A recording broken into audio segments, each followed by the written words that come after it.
Hi friends, நான் உங்கள் அபி.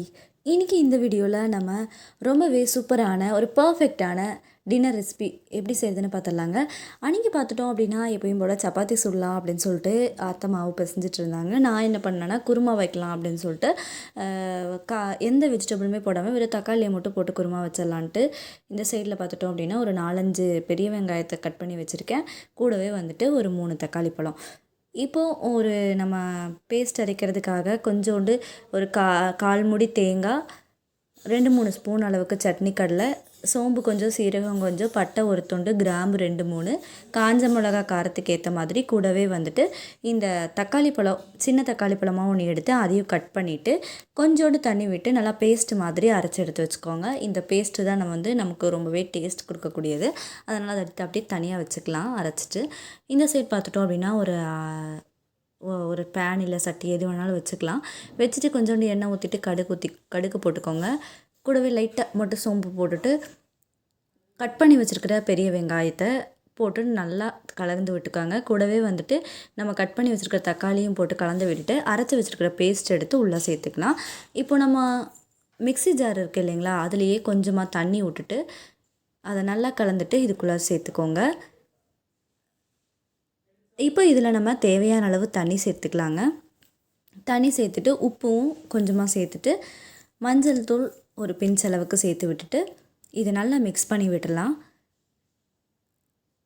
இந்த தக்காளி குருமா சப்பாத்திக்கு ஒரு பர்ஃபெக்டான காம்பினேஷனாக இருக்கும். இது நம்ம ஒரு 10 நிமிஷம் இருந்தால் போதும், சீக்கிரம் செஞ்சு முடிச்சிடலாம். இது நல்லா கொதி வரட்டும். நம்ம இப்போ ஒரு மூடி போட்டு கூட க்ளோஸ் பண்ணி வச்சுக்கலாங்க. இது வேகும் போதே நமக்கு ரொம்பவே சூப்பரான ஸ்மெல் வரும். வெந்ததுக்கப்புறமா கலர் சேஞ்ச் ஆகி நமக்கு இந்த கலரில் கிடைக்கும். அப்போவே நமக்கு நல்லாவே தெரிஞ்சிடும் இந்த குருமா ரெடி ஆகிடுச்சு அப்படின்ட்டு. இதை அப்படியே நம்ம ஸ்டவ் ஆஃப் பண்ணி எடுத்து வச்சிடலாங்க கீழே. இந்த சைட் பார்த்துட்டோம் அப்படின்னா சப்பாத்தி மாவு ஒரு அரை மணி நேரத்துக்கு நல்லாவே ஊறிடுச்சு. இப்போ இந்த சைடை உருட்டிகிட்டு இருந்தோம். சரி, உருட்டி எடுத்ததையுமே அப்படியே போட்டு சப்பாத்தி சுட ஆரம்பிச்சிடலாம்.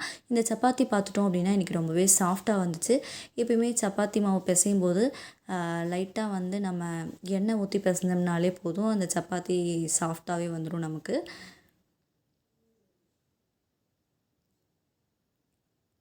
நம்ம வீட்டில் சில டைமெல்லாம் வெஜிடபிள்ஸ் இல்லாத நேரங்களில் தக்காளி, வெங்காயம் அப்படிங்கிறது கண்டிப்பாக இருந்திருக்கும் வீட்டில். அப்போ இந்த மாதிரி சூப்பராக நம்ம தக்காளி குருமாவை நம்ம செஞ்சு முடிச்சிடலாங்க. சப்பாத்தியுமே செய்கிறதுக்கு ரொம்பவே ரிஸ்க் எடுக்காமல் நம்ம மாவு பிசையும் போது கொஞ்சம் அதிகமாக பிசைஞ்சு வச்சிட்டோம்னா கூட வேணுங்கும் போது எடுத்து சுட்டுக்கலாங்க. ஃப்ரிட்ஜுக்குள்ளே வச்சு சப்பாத்தி சுடும்போது கூட நமக்கு அந்த சப்பாத்தி ரொம்பவே சாஃப்டாக தாங்க இருக்கும் நார்மலாக இருக்கிறத விடவே. அதனால் அதையும் கூட நீங்கள் ட்ரை பண்ணி பாருங்கள்.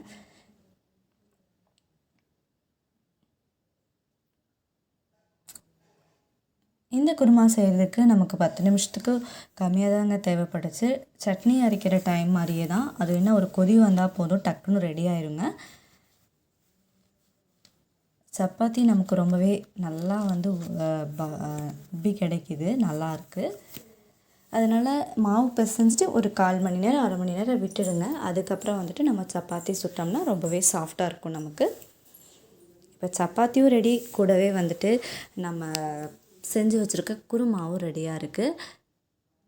நம்ம சப்பாத்தி செய்யும்போது அந்த சப்பாத்திக்கு மேலே அந்த குருமாவை ஊற்றி சாப்பிட்டோம்னா அதோட டேஸ்ட் நமக்கு இன்னமும் சூப்பராக இருக்குங்க. நம்ம சேனலில் சைடிஷ் ரெசிபிஸ் நிறைய போட்டிருக்கோங்க. சைடிஷ் டிஷ்ஷு, உருளைக்கிழங்கு குருமா, அப்புறம் நம்ம மசாலா செஞ்சுருக்கோம், ஒயிட் குருமா செஞ்சுருக்கோம், வெஜிடபிள் குருமா செஞ்சுருக்கோம், அதுக்கப்புறமா புரோட்டா சால்னா செஞ்சுருக்கோம். இந்த மாதிரி நிறையா ரெசிபிஸ் சப்பாத்தி, பூரி, பரோட்டாக்கு ஏற்ற மாதிரி செஞ்சுருக்கோம். அதையும் உங்களுக்கு டைம் கிடச்சிதுன்னா போய் பாருங்கள். ஒன்றும் டிஃப்ரெண்ட்டான டேஸ்ட்டில் இருக்கும். நமக்கு கடைகளில் செய்கிற மாதிரியே டேஸ்ட் எல்லாத்துலேயுமே கிடச்சிருந்தது. இந்த குருமாவுமே நார்மலாக செய்கிறத விடவே ரொம்ப சிம்பிளாக செஞ்ச மாதிரி இருந்துச்சு. அதே சமயத்தில் டேஸ்ட்டும் கொஞ்சம் டிஃப்ரெண்ட்டாகவே இருந்துச்சு. நீங்கள் இனி சப்பாத்தி செஞ்சிங்கன்னா இந்த மாதிரி சிம்பிளான குருமாவையும் செஞ்சு பாருங்கள். இதுதான் இன்றைக்கி நைட்டுக்கு நம்ம டின்னர் செஞ்சுருந்தோம். நீங்களும் இந்த சப்பாத்தி அண்ட் குருமாவை செஞ்சு பார்த்துட்டு சாப்பிட்டு பார்த்துட்டு எப்படி இருந்துச்சு அப்படிங்கிறத மறக்காமல் எனக்கு கமெண்ட் பண்ணுங்கள். இன்னும் ஒரு புதுமையான ரெசிபியோட அடுத்த வீடியோவில் நான் உங்களை சந்திக்கிறேன். அதுவரை என்றும் இணைந்திருங்கள். நான் உங்கள் அபி.